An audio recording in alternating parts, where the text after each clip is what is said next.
All right, you're watching the marketplace. Let's turn to Let's Talk Tech. And joining me is lead for Eyes of Africa tech pundit, Henry Kobler. Good afternoon to you, Henry. Good to see you. And so I want us to kick off with X, formerly known as Twitter, which has finally paid off the staff it sacked at its African headquarters right here in Ghana. More than a year ago, they were laid off, and the agency which represents the laid off staff say they've finally been settled.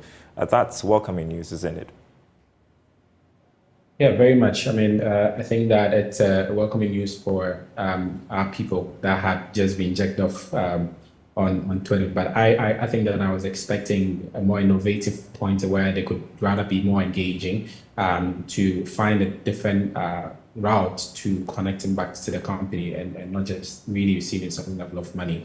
The reason why I'm saying this is just to put it in perspective that you're looking at a very innovative leader that's coming in, and you're looking at how Africa could definitely route in to be a direct beneficiary. And as such, I mean, already having a direct connection to the company could have opened a lot more doors or a lot more negotiation pathway to making sure that Africa also benefits directly. I mean, there could have just been a bargaining point of a stronger negotiation deal which could have gone into, I mean, giving us some leadway to it. I basically will not be having almost all the details to it, but I think that it's a good thing where they've sort of been settled. It's their right. I think that they deserve it, but I think that we could have just gotten more out of this. Well, I remember when the announcement was made that Twitter was going to have its headquarters in Accra, there was so much excitement, and now we saw what happened last year. I'm just looking into the future and what this says about future investments by this big tech giants in Africa based on what has happened. Again, my disappointment comes in, I mean, from this part where I was expecting a more engaging, I mean, government coming into to the rescue of some of these people. Again, really, what are the policies and lessons which you've learned from this part? I think that we've not learned really much. What are we putting in place? Are there some new policies that we've actually put in place to make sure that if there are new companies that are reaching out into our region, we're making sure that the people that are going to be employed in these regions are going to be secured?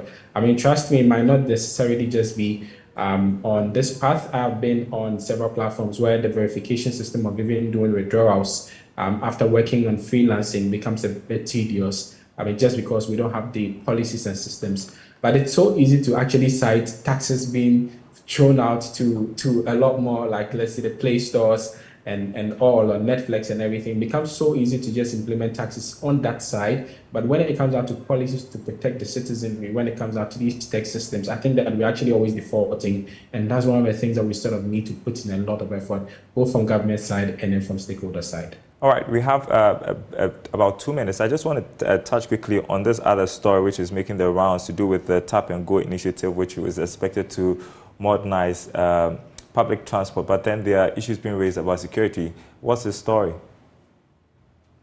So generally, I mean, some tech people, I mean, when it comes down to tech systems, would always want to do some level of cyber penetrations when it comes into it. I mean, generally, we've been talking about cybersecurity as one of the major concerns when it comes down to tech systems, especially within our regions. And so there have been quite a lot of stakeholder engagement and looking into some of the systems which government is sort of introducing into our region. And for me, I mean, the story comes in as it's a plug and play software which you could just buy and push it on the go. And so it's really not an innovative path, but that's really not a problem for me. I mean, I'm looking at the story in a point where how well engaging are privacy policies and concerns being addressed with some of the systems which we're procuring to push into the citizenry, especially when there's facial recognition, biometric collection, data collections, left, right, center with some of these systems. I think that for me, that's where it comes in. Data protection, how our data is protected in this region. I mean, if you're looking at the story, you're actually citing the server